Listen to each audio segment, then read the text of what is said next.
গ্রাম বাংলার অনেক রান্নাই আজকালকার যুগে হারিয়ে যেতে বসেছে।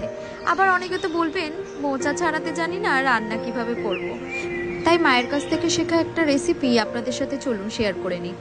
এই যে যেমনভাবে আমি মোচাটা ছাড়িয়ে নিচ্ছি, এর ভিতরে একটা ডাটা থাকে, এটাকে এইভাবে টান দিলেই বেরিয়ে আসে। এই ডাটাগুলোকে ফেলে দিতে হবে, আর এই কচি অংশটা আমি কুচি কুচি করে কেটে নেব।